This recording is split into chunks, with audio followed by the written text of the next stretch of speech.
And tonight's WGN investigates the future of the U.S. Postal Service. The new Trump administration has discussed privatizing the postal system as cost and complaints over service continue to add up. Yeah, one Chicago community, a group of residents, is at the center of the latest mail theft investigation. Investigative reporter Lourdes Duarte breaks down the problems plaguing the system.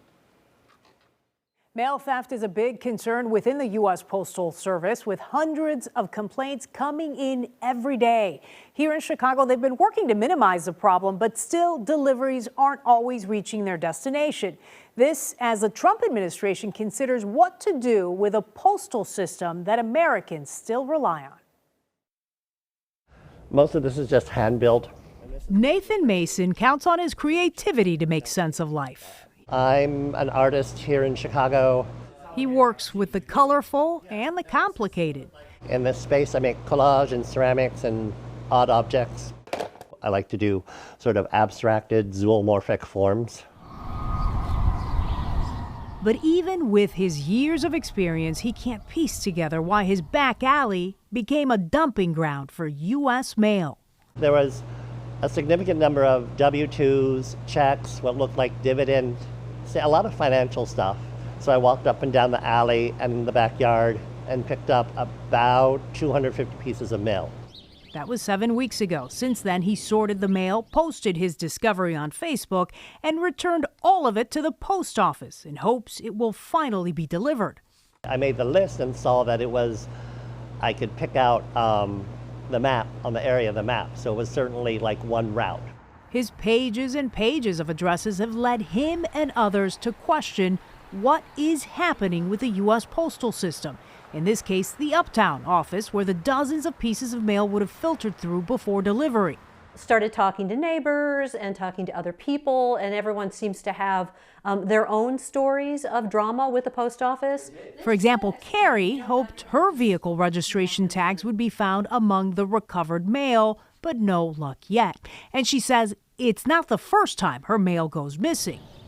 It's kind of the norm here. Through a Freedom of Information request, WGN Investigates obtained data about complaint calls to the U.S. Postal Service about the 60640 office. 58 complaints from February of 2024 to February of this year. The majority of the calls are linked to mail theft, and 18 cases remain listed as open investigations, including the mail discovered in that Uptown alley. The regular letter carrier was at work. He wasn't at work, he was on vacation, but they have not found out how the mail got there. Understaffed postal offices have been blamed for issues at other locations.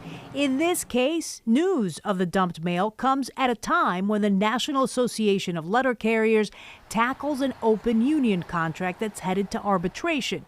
And we in for a fight. And the carriers, they're more concerned now than they were before.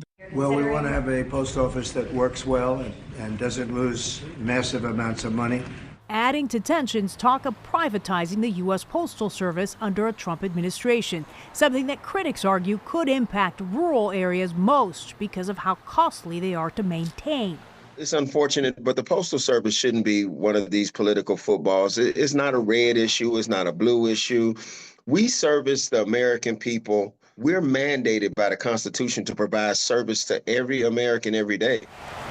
As the debate picks up again, so does talk of service. In Uptown, Nathan saved the day this time. Yeah, you'll have a few bad people, but you look at the vast majority, the mail gets there. But it's not clear what's next as residents continue their fight for better service. And in the coming weeks, it is likely that you will hear more about the state of service within the postal system. Also next week, the National Association of Letter Carriers is planning a nationwide rally to bring attention to their union contract, as well as what privatizing the system could mean for Americans. I'm Lourdes Duarte, WGN Investigates.